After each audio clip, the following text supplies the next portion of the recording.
Hello, friends of the YouTube. CoachAMillerLight here. So very pleased to be on the scene today.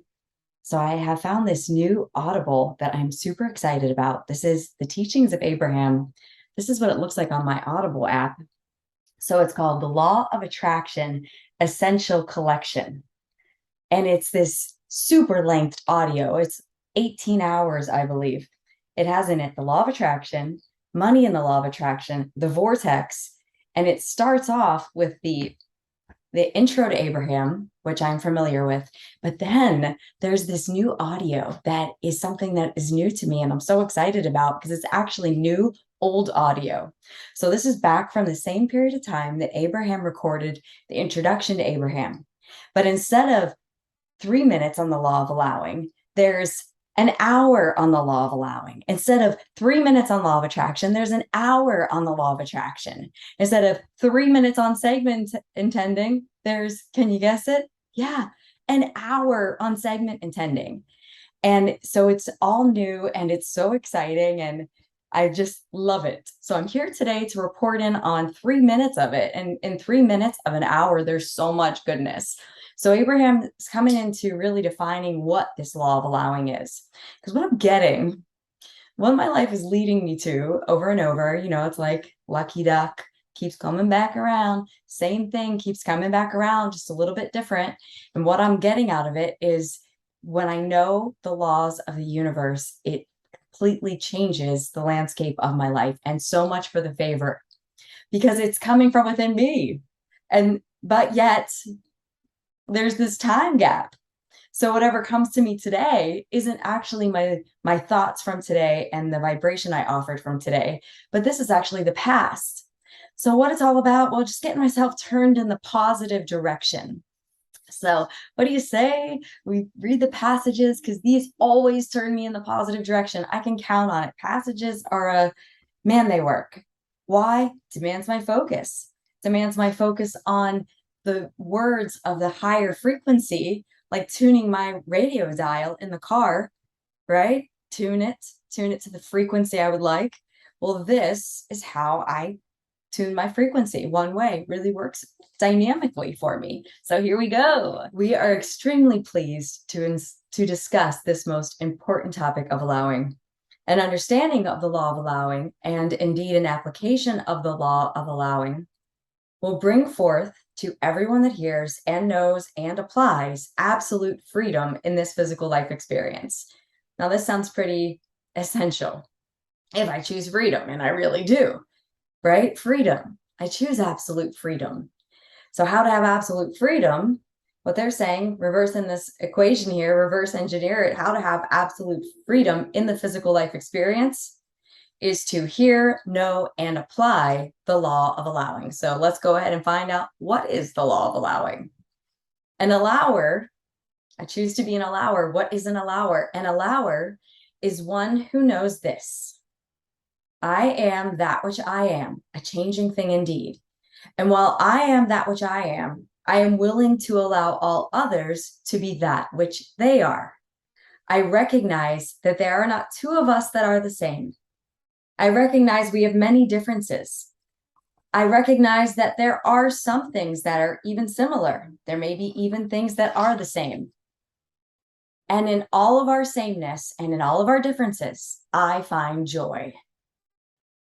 Okay, quite a definition. An allower. Let's sum it up.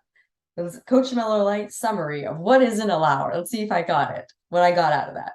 So an allower is saying, I recognize that I am that which I am, and it's a changing thing. What I am is changing. And you, friend of the YouTube, you are that which you are. And that there are not two of us that are the same. We have similarities. We even have some samenesses, but we are all unique in our own way, and we're all changing. And allowing myself to be what I am, and allowing you, friend of the YouTube, to be what you are and all people I interact with. I am that which I am, and you are that which you are, and now I'm finding joy in it, right? I think that's an essential part of it, because this allowing. I allow me to be what I am and I allow you to be what you are. But I think a lot of the time when I say allowing, what I'm really doing is tolerating. I'm not actually allowing. I want to really allow. So what's an allower? An allower finds joy in what I am and what you are. And to each his own, letting everybody be what they are, understanding that no one does anything wrong given their model of the world, that we are all in this together, and I am that which I am, and you are that which you are. And let's just go ahead and be what we are and know how the universe works, because that seems like the next key here. Well, obviously, knowing the law of allowing is part of knowing how the universe works. But Abraham goes on to why we don't want to be an allower. They say the most that are not willing to be allowing of what some others do is because they believe that if they allow another to behave in some way, some very opposite way, that they are jeopardizing their own experience. That if another is allowed to behave in that way, it will grow and spread even unto the experience of the one who is observing and not approving. This belief, this fear, this wanting to protect oneself and this attitude of vulnerability comes not because the vulnerability need be there, but because it is not understood what causes the vulnerability. It is not understood that it is not necessary ever for the experiences of another to seep into the experiences of any other. This lack of understanding, indeed this fear, is what is responsible for the organization of armies. Okay, I hear that and I'm like, so whatever's responsible for the organization of armies that go to war, well, I would like to not do that. I don't want to do that. I want to do something different. If so, is my life system, is my belief system, is the way I'm living my life, am I living it in the same way and by the same belief structure that is what causes armies to organize and go to war? Well, if I'm not allowing, then it seems like I am, and I don't want to do that. So what am I gonna do instead? Well, I think I'm gonna have to know how it goes. Right? It's always the same thing. Know how what goes, know how the universe works, know what's going on here, know who we are, why we came, what we're here for, understand the dynamics of it, the math behind it, the time gap between offering the vibration and it coming into my life, understanding who is doing it to me and that it's me doing it to me always. Other people are coming only in response to the vibration that I offered in the past. Circumstances, life experiences, physical conditions of the body, all of it coming as a result of my vibration, from my beliefs, my thoughts, my words, who I'm being, my mojo, my attitude throughout the day. That's what's happening. That I'm a magnet and everybody else is a magnet. And the law of attraction is bringing like magnets together. So I have something in here I want to go back over because I think this is important.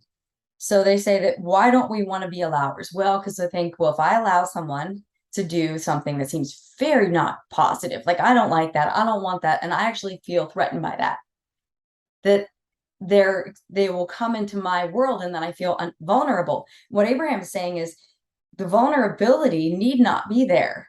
The vulnerability, what I'm getting out of this is the vulnerability comes as a result of not knowing how the universe works. Because if I know that nothing can come into my experience unless I invite it through thought, unless I invite it through thought that is thought upon and thought upon and thought upon and thought upon, and I actually accomplish this delicate creative balance, then that can't come into my experience. So I'm only vulnerable when I don't know how it goes. And interestingly, the vulnerability, right? How's that feeling? Well, that's a minus feeling. So that also is my guidance system, my higher power, my inner being saying, Coach Miller Light, Mary, you are currently not seeing this situation through the eyes of source. And why am I not seeing it through the eyes of source? Because in that moment, I'm not getting how it goes. I'm not understanding that I am at cause for my experience and getting my vibration in order. And it sounds simple, right? Because it is. But is it easy? It can be. That was easy. It could be, but it's going to have to take practice, just like any other skill. There's not a skill that I've ever experienced in my life. Tell me if you agree. Is this the same for you? There isn't a skill I've experienced that I didn't have to practice that was worthy, right? I mean, I guess there's some things that are easy. even tying your shoe, you can still practice. But any skill takes practice, and the skills that are the most valuable and the most esteemed, say a musical instrument, how esteemed of a skill, yet that takes a lot of practice. And the more I practice, the masters of their craft in any area are those who practice the most. So I'm going to have to practice this and rinse and repeat and keep studying the law until I've mastered it. And I'll know I have when my experience is smooth, when no matter what comes. I think in the beginning, what's going to happen here is that I'll be pointed in the direction of the positive because I'm studying the laws, I'm practicing, getting in the game about how it goes, that it's me causing it to go the way it is. It's all coming in response to vibration, and that it's working out perfectly. That the universe is not in a minus way. It's actually all working out no matter what's going on. That my soul is guiding me, leading me. My soul, who's really in charge, is guiding the physical self to the circumstance experience for its highest good and fastest remembering. And that there's a gift in it, there's a treasure in it, and that the moment of my greatest trial can also be my greatest triumph. That it's on a pole. There's the minus and the positive, and the more minus it is, then the more positive it is. So can it be easy? That was easy. It can, but like any great skill, it's going to take practice. Keep practicing, keep practicing, keep practicing, like the Mario boards, until next thing you know, you can just fly right through the board and people stand by and say, my God, you're amazing. How can you beat the whole game with one life? Super Mario 1, the original. Well, at first it was like, dead. Here comes a Goomba, like the easiest thing in the game. It's moving so slow. But if you don't know what it does, you hit it, you die. But then come back again. A little more information this time, a little more wise, a little more understanding the rules of that Mario world. And with enough practice, it can become easy. What was once not just hard, but seemed impossible becomes easy. So what I'm getting is, I think this might be really the thing to practice. Like really practice, really practice, study, move it up. Because if I know this, if I know how it goes, if I'm an allower, well, what's Abraham saying an allower is? I choose to be one. Abraham's saying an allower finds joy. An allower has absolute freedom in their experience. All right, before we head off, why don't we finish the passage? Okay, they say, yeah, about starting armies, right? Well, I don't want to live by that philosophy. Okay, I'm catch and release girl. I don't even squish a bug. I catch and release. Why would I live a life that has a armies are built by my philosophy? I choose to have a different philosophy. And what I really mean is like how I'm living my life, my actual living of life, the way I walk the walk. Okay, so they say it is what is responsible for the attitude. We must band together, be larger and more powerful.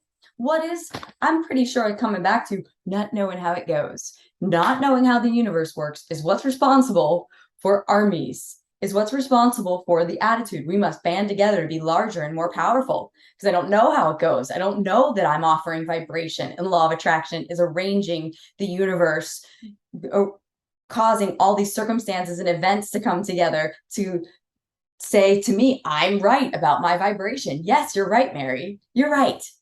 Life does suck, or everything does go your way. Which one are you on? And it is an attitude of weakness rather than of strength. It is a feeling of vulnerability rather than a feeling of invincibility. And it is a lack of knowledge regarding the laws that govern the universe. There we go. That's what it is. So what am I choosing? I'm choosing strength. I choose invincibility. And I choose to have a knowledge of the laws that govern the universe. The reason we are offering these words to you is not that we may free your world of all of its troubles, as the conflicts of belief continue to cause one life after another to be lost. But the intent of this recording is to assist you and the individuals who hear it to find the freedom that comes when you understand and apply the laws of the universe. All right, how great. Thank you, Abraham. Thank you. Thank you. Thank you, past girl. Thank you, past self, who offered a vibration sending me this message. And what's so cool is today, here we are talking about it. So now I'm sending this message to myself again in the future. So what are they saying the intent is so that those hearing it can find freedom, the freedom that comes with knowing the laws of the universe, the freedom that comes with knowing how it goes, the freedom that comes with knowing why my life is the way it is, what is causing it to be the way it is. All right, people. Till next time.